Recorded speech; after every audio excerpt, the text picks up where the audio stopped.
하나님께서 우리에게 주시는 말씀은 요한복음 9장 1절부터 12절까지의 말씀입니다.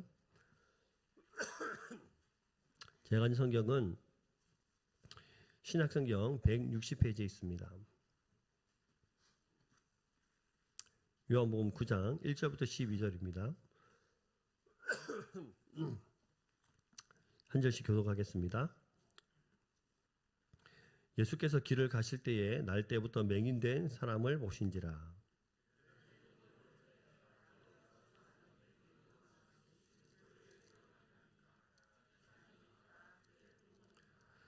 예수께서 대답하시되 이 사람이나 그 부모의 죄로 인한 것이 아니라 그에게서 하나님이 하시는 일을 나타내고자 하심이라.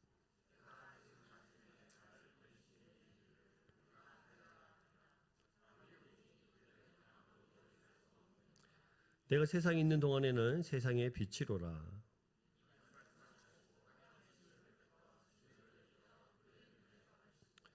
이르시되 실로암 못에 가서 씻으라 하시니 실로암 번역하면 보냄을 받았다는 뜻이라. 이에 가서 씻고 밝은 눈으로 왔더라.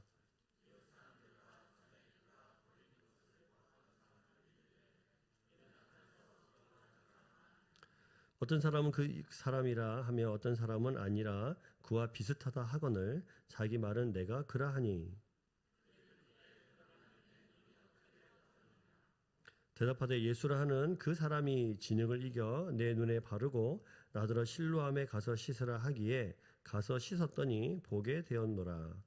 그들이 이르되 그가 어디 있느냐 이르되 알지 못하노라 하니라. 아멘. 옆에 분들 인사하겠습니다. 주님의 사랑으로 살아갑니다. 네. 한 주간 잘 지내셨습니까? 네, 오늘도 예배 가운데에 오신 여러분들을 하나님께서 정말 하늘의 놀라운 곳들로 채워주시기를 소망합니다. 오늘 말씀은 나면서부터 소경되었던 사람, 이 사람이 예수님을 만나서 눈이 떠진 그 기적의 역사가 오늘 기록이 되어 있습니다. 요한복음의 지금 6번째 기적의 말씀입니다. 우리 지난 시간 8장을 통해서 예수님께서 그 가늠한 현장에서 붙잡힌 그 여인을 살려주는 사건을 통해서 예수님께 용서와 자유를 주시는 참 하나님이시다는 사실을 같이 나누었습니다. 그게 8장 1절부터 11절까지의 말씀인데요. 그 사건이 끝나고 난 이후에 예수님께서 8장 12절 말씀으로 이렇게 말씀을 하십니다. 우리 8장 12절 말씀으로 한번 가보실까요? 자, 같이 있습니다. 시작. 예수께서 또 말씀하여 이르시되 나는 세상의 빛이니 나를 따르는 자는 어둠에 다니지 아니하고 생명의 빛을 얻으리라. 재밌죠? 가늠한 현장에 잡힌 여인을 용서해 주시면서 다시는 죄를 짓지 마라 말씀하시고는 그 다음에 성경은 나는 세상의 빛이다 이렇게 예수님께서 스스로를 밝히십니다. 그래서 이때부터 이제 12절부터는 예수님께서 이제 의도적으로 세상을 어둠 그리고 예수 그리스도를 빛으로 말씀하시면서 이 빛이신 예수님께서 어둠의 세상을 어떻게 밝혀가야 하는지 왜 밝히셔야 되는지에 대해서 지금 설명을 하고 있는 중에 지금 9장에 들어와서 이 앞을 볼 수 없는 그러니까 태어나면서부터 어둠에 갇혀 살아가는 이 사람을 예수님께서 만나시는 장면이 9장에 등장을 합니다. 그러면 우리가 오늘 9장을 통해서 보아야 될 것은 이 예수님이 어떻게 빛으로 우리의 삶 가운데 다가오시는가 그리고 우리를 왜 어둠이라고 말씀하시는가를 살펴볼 필요가 있습니다. 예수님께서 나는 세상의 빛이다 이렇게 말씀하시고 가늠한 여인을 현장에 잡힌 여인을 용서해 주시면서 죄 없는 자가 돌로 치라 이렇게 말씀을 하시면서 그를 용서해 주십니다. 이 일로 통해서 바리새인들과 서기관들이 당시 유대교 지도자들이 화가 머리끝까지 차올랐습니다. 어떻게 하면 더 예수를 죽일까라고 고민을 더 깊게 하게 된 사건이 되었습니다. 거기다가 예수님이 8장 후반절에 보시면 이스라엘 민족의 근원이 아브라함인데요. 아브라함보다 내가 먼저 있던 자다 이렇게 말씀을 하시는 거예요. 그러니까 아브라함 구약 사람인데 예수님의 신약이잖아요. 그러니까 거의 뭐 그때 당시도 한 2000년이 차이가 나는데 예수님께서 아브라함보다 먼저 있었다 이렇게 하니까 바리새인들이 서기관들이 이제는 더 이상 참을 수 없다라고 이제 돌을 들어서 예수님을 죽이려고 그래요. 그때 예수님은 그곳을 피하셔서 길을 가시다가 이 구걸하는 한 오늘 9장에 들어서 한 소경을 만나죠. 돌을 들어 치려하는 그들을 어둠으로 또 평생 어둠에 살아가는 이 소경을 만나서 맹인을 만나서 그의 눈을 뜨게 하시면서 예수님께서 이 땅에 어떻게 빛을 비추는지에 대해서 가르쳐 주시는 본문이 오늘 본문이 되겠습니다. 자, 그럼 오늘 본문 안으로 좀 들어가 보셨으면 좋겠습니다. 예수님께서 길을 가시다가 만났던 한 맹인, 이 맹인은 사실 빛을 태어나서 단 한 번도 본 적이 없습니다. 세상을 그 어떤 것도 본 적이 없는 거예요. 그래서 빛을 소유하지도 못하고 본 적도 없기 때문에 이 세상이라는 것이 그 어떤 것도 머릿속으로 그려지지가 않습니다. 오늘 아침에 같은 본문으로 우리 초등부랑 말씀을 같이 나누었는데 가위바위보에서 진 사람이 이제 눈을 감고 이긴 사람이 이제 설명을 해주는 거예요. 자, 친구들 강아지를 설명을 해주자. 강아지를 막 설명을 해줍니다. 어떻게 설명을 하냐면 우리랑 달라. 눈이 2개야. 동물이야. 뭐 귀여워. 우리가 좋아해. 뭐 이렇게 설명을 하는 거예요. 여러분 머릿속에 뭐가 그려지세요? 많은 게 그려지시죠? 근데 안 그려져야 정상입니다. 어떤 사람이 맹인은. 왜요? 한 번도 본 적이 없거든요. 우리랑 달라. 뭐 눈이 2개야. 뭐 털이 있어. 뭐 이렇게 한다고 머릿속에 그려지지가 않는 거예요. 그래서 이 사람은 태어날 때부터 어둠에 살아가는 사람입니다. 태양도 본 적도 없고요. 색깔도 없어요. 빨간색이 뭔지 파란색이 뭔지 하늘은 파래. 도대체 파란 색깔이 뭐야? 햇빛이 비치면 세상이 밝게 빛나. 도대체 그게 무슨 말이야? 사람들의 눈빛도 읽어낼 수가 없겠죠. 사랑하는 그 감정도 읽어낼 수가 없겠죠. 그 표정도 읽어낼 수가 없겠죠. 그 어떤 것도 볼 수 없는. 그래서 태어날 때부터 사람의 도움 없이는 살아갈 수 없는 정말 한 불쌍한 이 태어날 때부터 맹인인 사람이 오늘 등장을 하고 예수님이 그 사람을 만나 주십니다. 근데요, 중요한 것은 이 사람을 만나 주시고 결국은 이 사람이 눈을 뜨게 되어지는데 여러분들에게 먼저 질문을 해볼까요? 이 사람이 고침받은 건 언젠가요? 언제부터 고침을 받았을까요? 언제 고침을 받았나요? 네, 오늘 본문에 보면 실로암 연못에 가서 눈을 씻을 때 고침을 받았습니다. 근데 이 고침의 시작은 실로암 연못이 아니에요. 언제부터 이 고침이 시작되냐면 예수님께서 길을 가시다가 이 맹인을 볼 때부터입니다. 세상에 수없이 많은 사람들 중에 지금 예수님께서 이 사람을 뭐 하신 거죠? 선택하신 거예요. 이 사람을 만나겠다는 의지적, 능동적 의지를 가지고 이 사람을 만난 것입니다. 그러면 언제부터 우리의 구원이 우리가 어둠에서 빛으로 나올 수 있느냐? 예수님께서 계획을 가질 때부터입니다. 근데 이게 시작인 거예요. 우리가 예수님을 언제 만나느냐? 예수님께서 우리에게 구원을 주시기로 이미 계획하고 작정할 때부터입니다. 제가 며칠 전에 어떤 한 분을 만났어요. 그분은 정말 교회라고 하면 그래서 치를 떠는 사람이에요.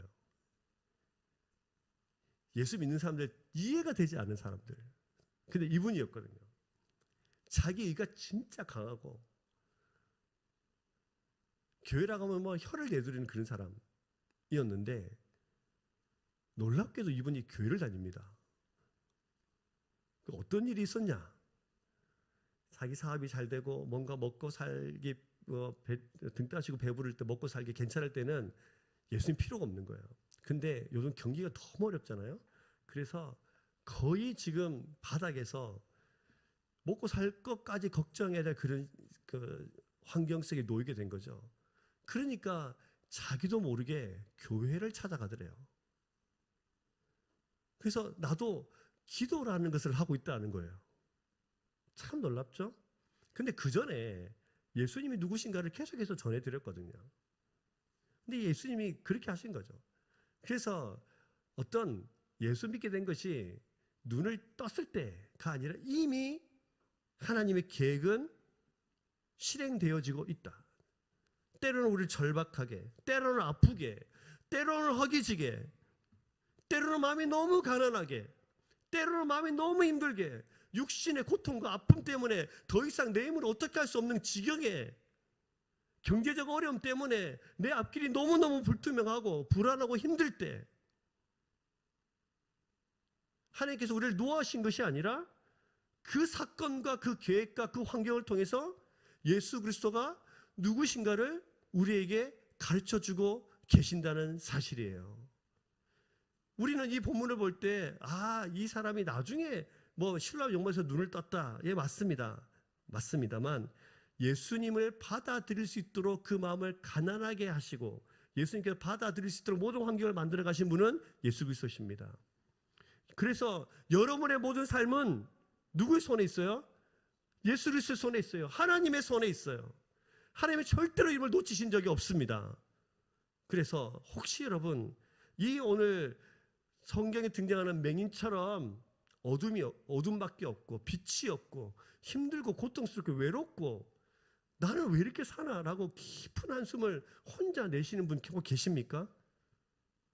예수 그리스도를 경험할 수 있기를 주의 이름으로 축복합니다. 그 가운데 말씀하시는 예수 그리스도가 누구신지 아셔야 됩니다. 그런 관점으로 오늘 계속해서 이 말씀 가운데 좀 들어가 보셨으면 좋겠습니다. 예수님께서 눈빛이 머물렀어요. 한 번도 세상을 본 적도 없는 그냥 소리만 듣는 이 사람에게 예수님께서 찾아가 주십니다. 근데 놀랍게도 제자들이 묻습니다. 2절 말씀입니다. 제자들이 물어 이르되 랍비여 이 사람이 맹인으로 난 것이 누구의 죄로 인함이니까 자기니까 그의 부모니까 이렇게 질문을 합니다. 이 질문은 누가 했어요? 제자들이 했죠. 이 중요합니다. 제자들이 했습니다. 그럼 제자들이 이 질문을 이 질문을 잘 보시면 이미 그들이 기정사실화한 것이 하나 있어요. 그것이 뭐냐면 죄 때문이라는 겁니다. 부모의 죄 때문입니까? 자기의 죄 때문입니까? 결국 뭐 때문이라는 거죠? 죄 때문이라는 거예요. 죄의 결과로 이 사람이 태어날 때부터 앞을 보지 못하는 맹인으로 태어났습니다. 누구의 죄 때문입니까? 그래서 이 제자들의 물음에는 뭐가 궁금하냐면 누구 죄 때문이에요. 이게 궁금한 거예요. 근데 이렇게 생각한 이유, 근거가 어디 있냐면 하나님께서 모세를 통해서 이스라엘 백성들에게 10계명을 주실 때 이 계명에 출애굽기 20장에도 나오고요. 34장에도 등장하는데 인자를 1000대까지 베풀며 악과 과실과 죄를 용서하리라. 그러나 별을 면제하지 아니하고는 아버지의 악행을 자손 3, 4대까지 보응하리라. 이렇게 말씀하신 적이 있거든요. 이 말씀의 근거에서 죄가 계속해서 대물림된다, 상속된다 이렇게 잘못 이해한 결과예요. 예수께서 이걸 말씀하신 이유는 죄의 상속을 말씀하는 것이 아니라 죄의 영향력이에요. 영향력. 죄의 영향력이 뿌리가 그렇게 깊어서 자손들에게까지 그 죄의 영향력이 아래에 있을 수 있다. 그래서 우상 섬기지 말고 하나님 제대로 섬겨라. 그 죄가 계속해서 대물림이 아니라 그 죄의 영향력 아래에서 계속 살아갈 수밖에 없으니까 제발 그렇게 하지 말라고 말씀하신 겁니다. 그래서 말씀을 잘못 해석한 이들은 이런 결과로 인해서 모든 질병을 죄의 결과라 연관시키고 사람을 죄인으로 단정짓는 심각한 오류를 범했습니다. 저는 태어날 때부터 눈이 작습니다. 누구의 죄 때문입니까? 제가 거울을 볼 때 늘 말씀드리지만 거울을 볼 때마다 얼굴이 안 네모냈으면 좋겠다 이렇게 늘 생각을 해요. 제가 네모난 안경을 끼고 있으면 저희 집 사람들이 이렇게 말합니다. 네모난 얼굴에 작은 네모. 제가 이렇게 태어난 게 우리 어머니의 죄 때문입니까? 저의 죄 때문입니까? 만약에 말입니다, 제 어머니의 죄 때문이라 그러면 여러분들이 제 얼굴을 볼 때마다 누구를 생각할까요? 제 어머니의 죄를 생각할 거예요. 뭐 때문에 저렇게 태어났을까? 무슨 죄를 지었을까? 근데 여러분, 이 제자들이 이 질문을 했다는 것은 그 당시 사회가 그랬다는 것이고, 제자들마저도 이런 생각과 사상의 잘못된 해석으로 살아가고 있다는 거예요. 어둠이 어떻게 오늘 설명이 되어지고 있냐면, 말씀을 잘못 해석하고 잘못된 말씀 가운데 세상을 살아가는, 그래서 결국은 다른 사람을 지적하고 그 죄를 드러내는 일로 지금 어둠이 지금 설명하고 있는 중에 있는 것이죠. 그래서 우리는 제자들의 질문을 쉽게 아유 그럴 수 있겠다, 그럴 수 있지, 이렇게 쉽게 치부하면 안 되는 문제예요.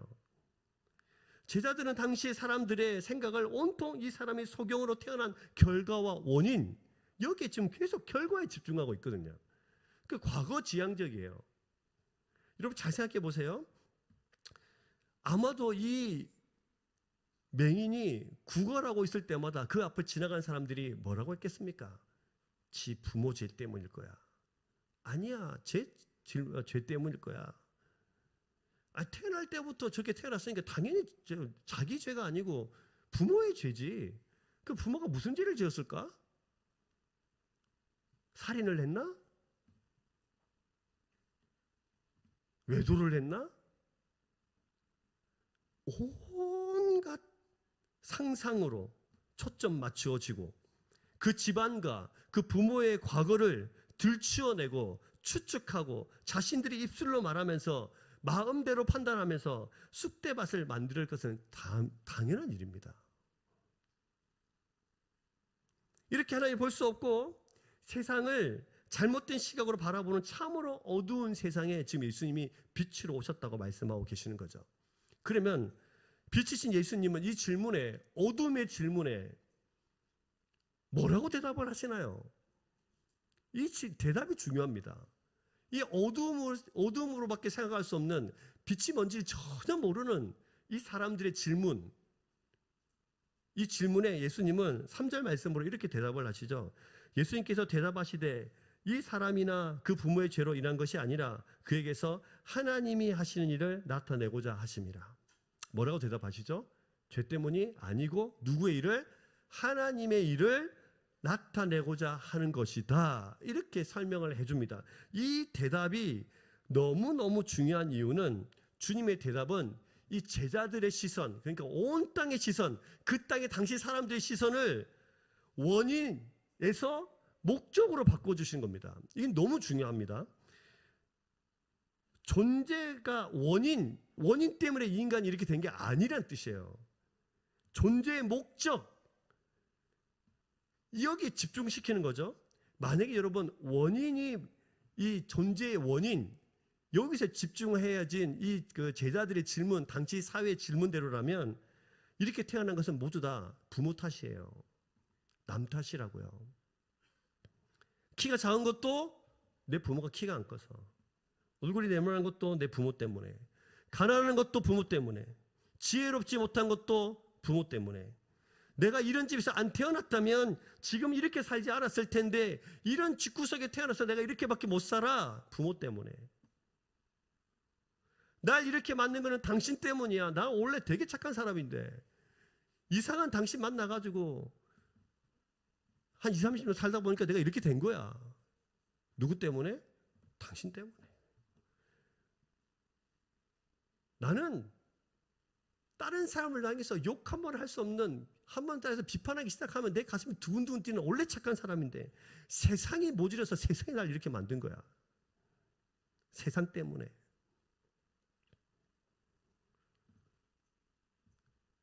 나 우리 자녀들 정말 잘 키우고 싶은데 당신 때문에 지금 내가 이 자녀를 이렇게밖에 못 키우는 거야.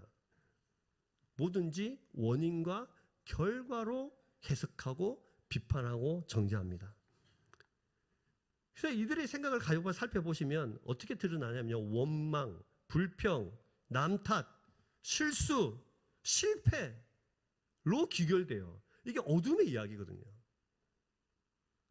근데 존재의 목적으로 보면요, 내가 키가 작아, 얼굴도 네모네, 지혜롭지 못해. 그러나 누구의 일을 드러내게 하시려고요? 하나님의 일을 드러내게 하시려고요. 완전 다르죠? 우리 집에 내가 어릴 때부터 가난하게 살았어요. 진짜 가난해요. 너무 힘들어요. 그럼에도 불구하고 내가 원인으로 생각하면 그래서 난 아무것도 못해, 그래서 나는 이 지경이야 라고 우리가 결론 줄 수 있으나, 목적으로 생각하면 가난하고 힘들고 어려워도 그럼에도 불구하고 하나님은 우리를 하나님 일을 드러내는 도구로 사용하실 것이다. 이거 믿으세요? 예, 그런 거죠. 내 실수 때문에 우리 가정이 이혼도 하고 자녀들 제대로 못 키우는 것 같은데, 아니요. 그래서 씻을 수 없는 죄를 자녀들에게 지은 것 같은데, 아니요. 여러분의 실수 아닙니다. 여러분의 잘못 아닙니다. 그럼에도 불구하고 하나님은 원인과 결과를 우리를 바라보지 않고 미래지향적으로 저 미래에서 우리를 보시는 거예요. 그래서 나를 이름에도 불구하고 우리 가정을, 나를 사용하실 것입니다. 하나님의 일을 드러내는 일에. 여러분 믿으십니까? 그래서 하나님의 시선은 우리의 과거에 머무르지 않아요. 성경은 이런 시선을 시작부터 끝까지 계속해서 드러냅니다. 과거에 머무르지 않도록. 하나님 세상을 창조하실 때 히브리 사람들의 생각은 하루가 아침이고 저녁이 아니고 저녁부터 아침까지예요. 그래서 세상을 창조하실 때 저녁이 되고 아침이 되니 이런 둘째 날이라, 이런 셋째 날이라 이렇게 말씀하시잖아요. 그런 데 있는 거예요. 우리가 어둠에 있다 하더라도 결국 우리를 어디로 끌고 가시죠? 아침으로, 빛으로요. 그래서 주님은 절대 과거와 지금 현재 내 모습으로 판단하지 않으세요. 우리가 비록 수없이 많은 죄를 가지고 세상을 살아갔던 사람인데, 너 죄인이지, 너 죄지었지, 그래서 과거적으로 계속해서 지적하시고 판단하시고 정죄하시지 않아요. 계속해서 소망을 주세요. 내가 널 사랑한다. 비록 네가 그런 삶을 살아왔다 하더라도 너는 하나님의 일을 드러낸 하나님의 도구가 될 거야. 하나님의 계획을 실행하는 하나님의 사람이 될 거야. 계속해서 격려하시고 축복하시고 우리에게 소망을 주십니다. 그리고 우리 인생이 결과가 아니라, 원인이 아니라 목적으로 바라본다면, 실패와 좌절과 아픔 가운데 있다 하더라도, 누구보다 지금 아픔의 시간 가운데 있다 하더라도, 누구보다 힘들고 어려운 시간을 갖고 있다 하더라도, 나의 목적은 반드시 나를 통해서 누가 하나님의 일을 드러내게 하실 줄로 믿습니다. 그래서 여러분, 지금 나의 상황을 그럼 바꾸고 가실 거 아니에요. 거기에 대한 소망이요. 결국 나는 하나님께 사용하시는 귀한 일꾼, 귀한 도구가 될 거라는 그 설레임과 소망으로 세상을 걷고 또 걷게 되어지는 것이죠. 우리가 이런 시선을 가지셔야 돼요. 내 인생도 그렇게 바라보셔야 돼요. 여러분 인생 살아오시면서 마음에 안 드는 거 많이 계시죠?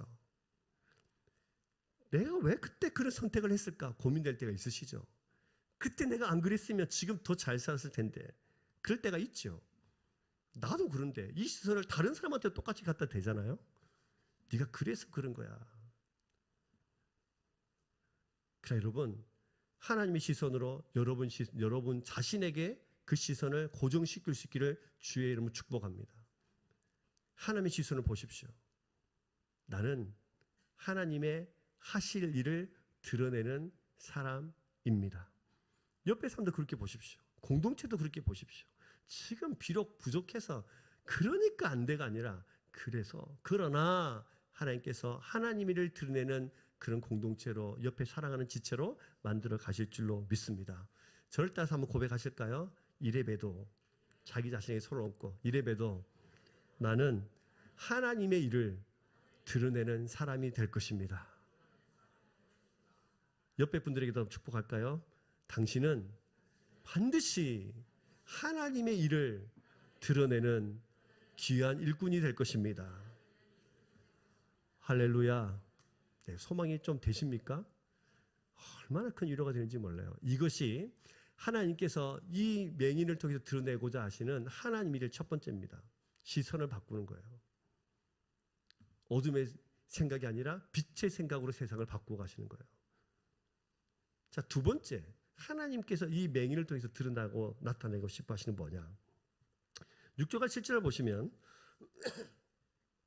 같이 읽겠습니다. 6절과 7절 시작. 이 말씀을 하시고 땅에 침을 뱉어 진흙을 이겨 그의 눈에 바르시고 이르시되 슐람 못에 가서 씻으라 하시니 슐람은 번역하면 보냄을 받았다는 뜻이라. 이에 가서 씻고 밝은 눈으로 왔더라. 자,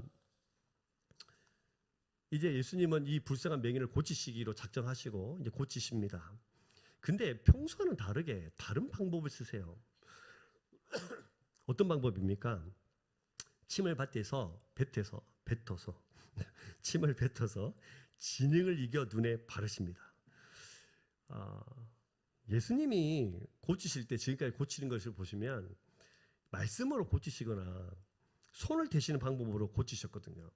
근데 이번만큼은 좀 다르게 침을 뱉어서 진흙을 이겨서 눈에 바르십니다. 이 부분에 이렇게 말씀하신 분이 계세요.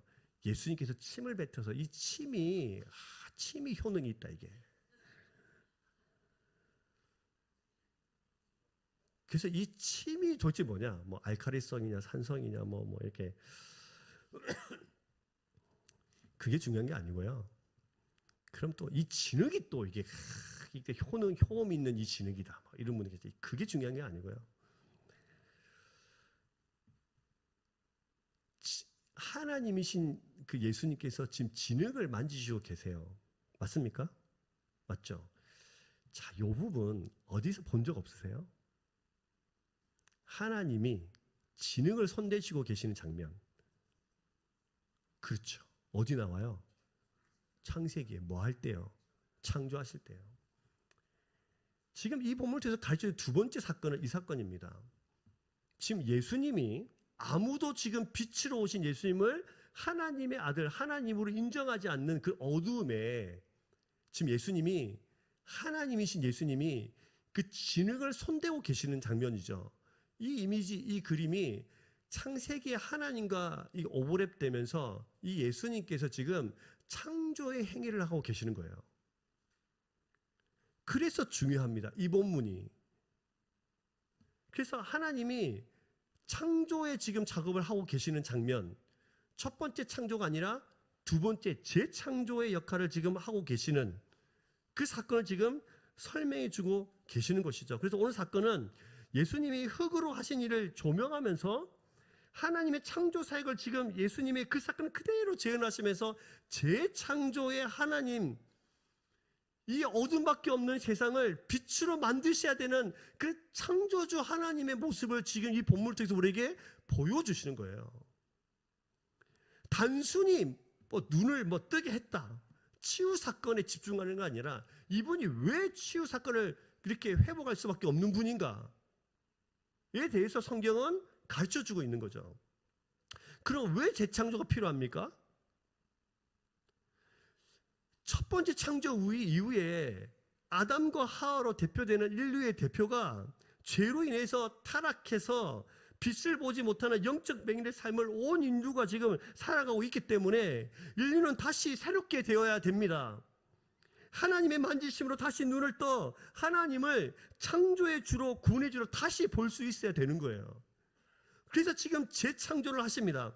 첫 창조 때의 그림을 그대로 들고 오셔서 흙으로 첫 창조의 온전한 사람의 형상을 만드시는 거죠.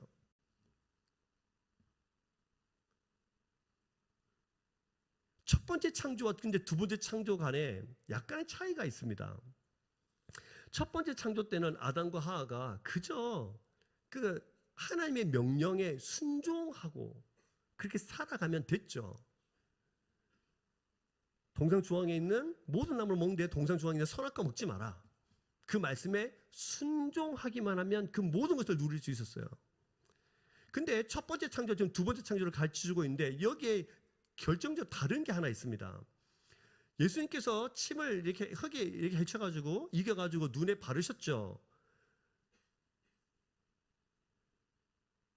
제가 만약에 이 장면을 눈으로 봤으면, 아우, 침으로 이렇게 발라서 진을 바르니까, 그죠? 제가 눈을 뜨고 있었으면 막 이랬을 텐데, 당연히 이 맹인이 눈 앞을 보지 못하는 상황이라 무슨 일이 일어난지 모르잖아요.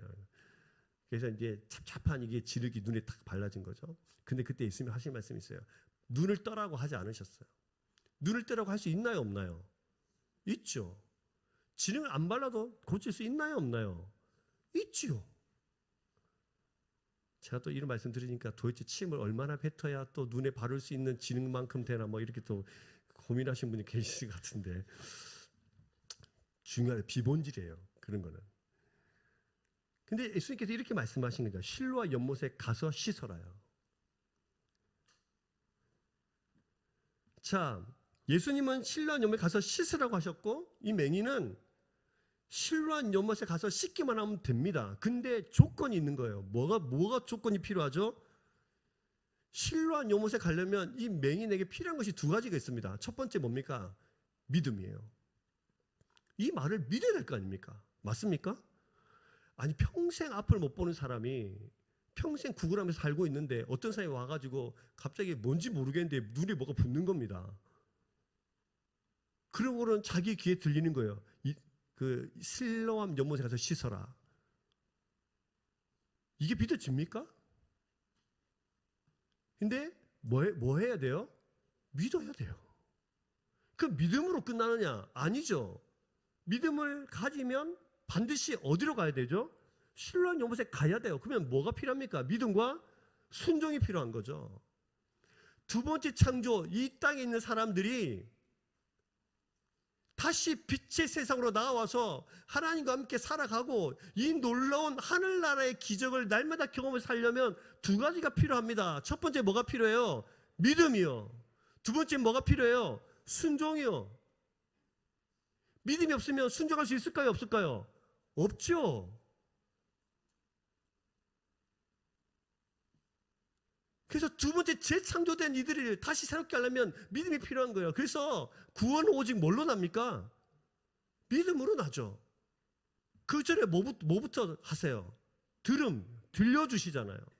가서 씻으라고 귀에 들려주시죠. 이 믿음은 들으면서 시작합니다. 오늘 오후에 다루겠지만, 정연희 목사님 다루겠지만, 믿음은 들으면서 시작하고 그 들음을 믿음으로, 그것을 순종으로 바꿔놓을 때 이 놀라운 기적이 내 것이 되는 거예요. 그래서 사랑하는 여러분, 맹인을 통해서 나타내시는 하나님의 일, 예수님을 통해 일어나는 창조예요. 창조. 이것이 예수님께서 지금 이 맹인을 통해 가르쳐 주시고자 하나님의 일 두 번째입니다. 창조를 가르쳐 주신 거죠. 자, 먼 옛날 자신의 조상의 죄악으로 인해서 날 때부터 흑암 속에 살아가는 소망 없는 인류에게 빛을 주시고자 하시는 하나님 마음으로 찾아오시는 예수님의 일. 그 일을 위해서 하나님과 동등됨의 자리를 버리시고 소망 없는 그 인류와 동등된 자리로 내려오신 그 예수님의 일.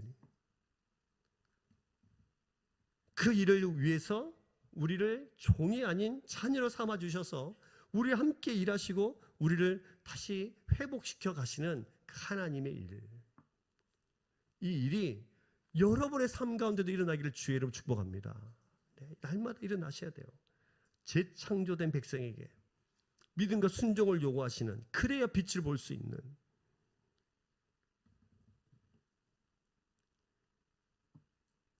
만약에 이 맹인이 듣긴 들었는데 믿지도 않고 순종하지도 않았다면 자기 눈이 떼어졌을까요? 평생 또 어둠에서 세상을 계속 살아가게 됐을 거예요.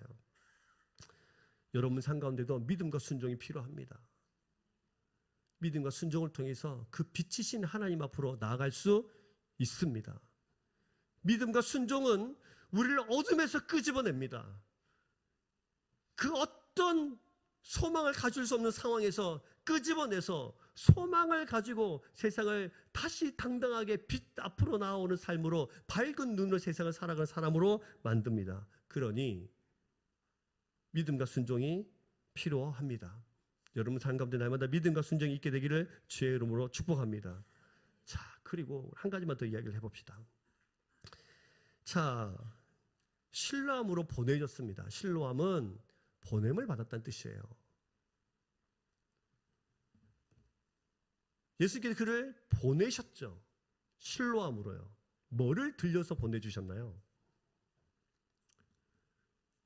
뭐를 들려서 보내주셨어요? 진흙을 들려준 게 아니고 뭐를 들고 실로암을 보내셨냐면 예수님의 말씀을 들려 보내주신 거예요. 맞습니까?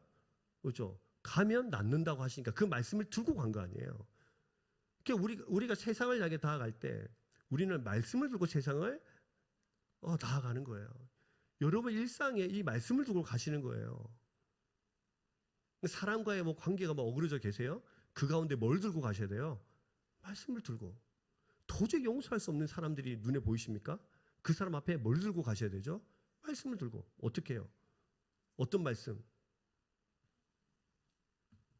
어떤 말씀이 좋겠습니까? 내가 너희를 사랑하는 것처럼 너희도 서로 사랑해라. 70번씩 7번이라도 용서해라. 끊임없이 용서해라. 이 말씀 들고 가는 거예요. 이 말씀에서 오늘 우리 주신 말씀에서 중요한 것은 그러면 우리가 이 예수님을 보아야 됩니까? 보지 않아도 됩니까? 보아야 됩니다. 왜냐하면 그 다음에 나오는 말씀들이 중요합니다. 왜 보아야 되냐면 사랑하는 여러분, 이 말씀을 좀 가보시죠. 39절 말씀을 보세요. 오늘 읽진 않았습니다만 39절 말씀을 보세요. 자, 39절, 40절, 41절을 같이 읽겠습니다. 시작. 예수께서 이르시되 내가 심판하러 이 세상에 왔으니 보지 못한 자들은 보게 하고 보는 자들은 맹인이 되게 하려 함이라 하시니 바리새인 중에 예수와 함께 있던 자들이 이 말씀을 듣고 이르되 우리가 맹인인가? 예수께서 이르시되 너희가 맹인이 되었더라면 죄가 없으려니와 본다고 하니 너희 죄가 그대로 있느니라. 자, 이게 무슨 말씀인가요? 예수님이 이런 말씀하신 거예요.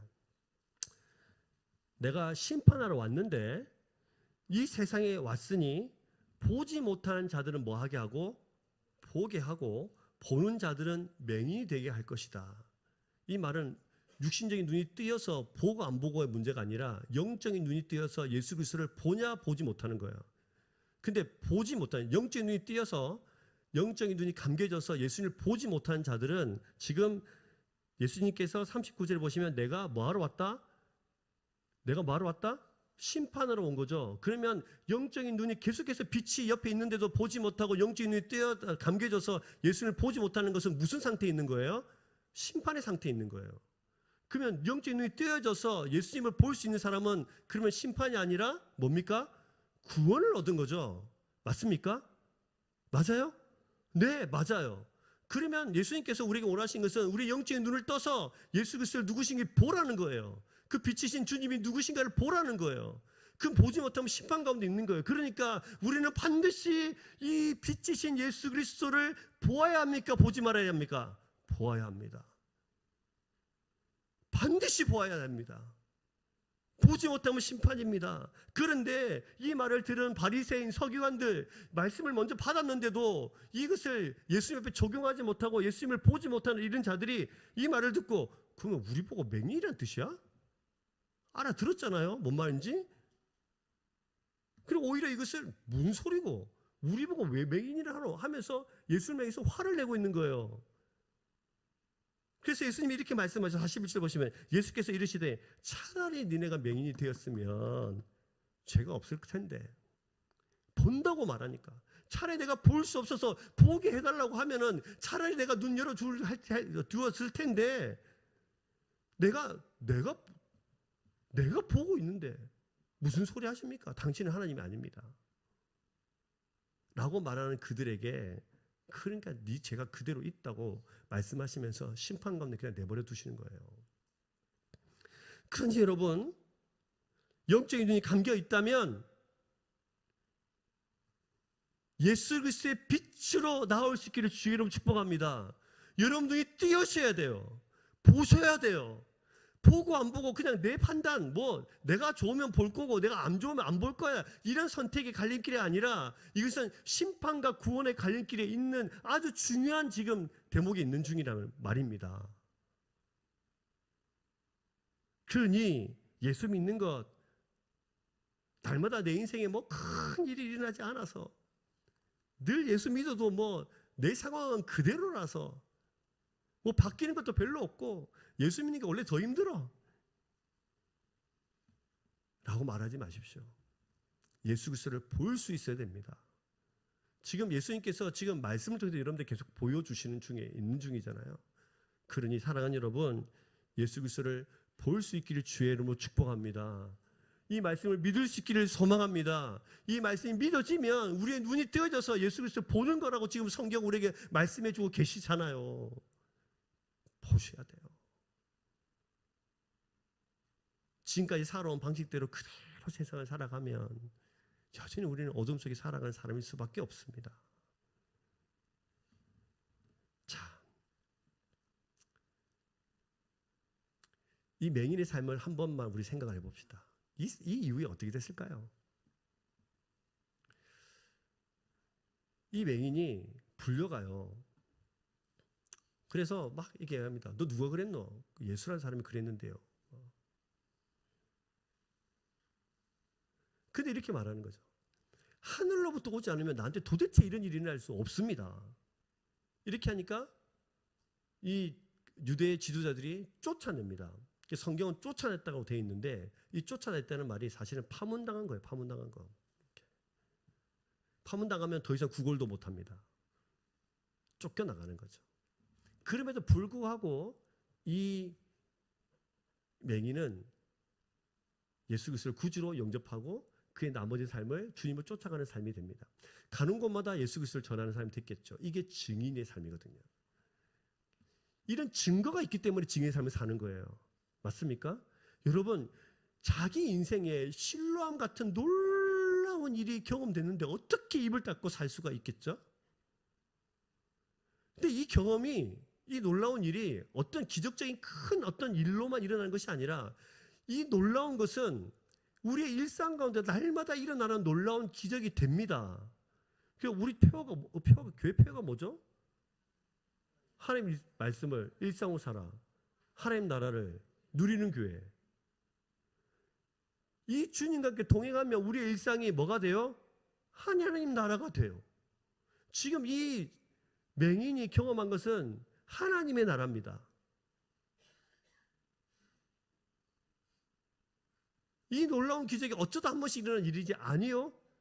믿음과 순종으로 네 믿음의 눈을 열어서 주님을 보기 시작하면 여러분 삶의 모든 일상 가운데 이 놀라운 일이 너무도 자연스럽게 일어나는 줄을 믿습니다. 그 능력으로 세상을 보이지 않는 하나님과 함께 보이는 세상을 살아가는 것이죠. 사랑하는 여러분, 이 놀라운 증거가 여러분의 일상 가운데 널려 있기를 주의 이름으로 축복합니다. 네, 그래서 다음 주 오실 때 이 주님과 함께 오세요. 이 놀라운 경험과 함께 오세요. 그리고 우리 예배에 그 하나님을 높이 드리세요. 사랑하는 여러분, 저는 여러분들이 정말 이렇게 놀라운 경험을 날마다 일상 가운데 넘쳐나는, 너무 널려 있어서 너무너무 감사하는 그런 놀라운 삶이 되기를 주의 이름으로 축복합니다.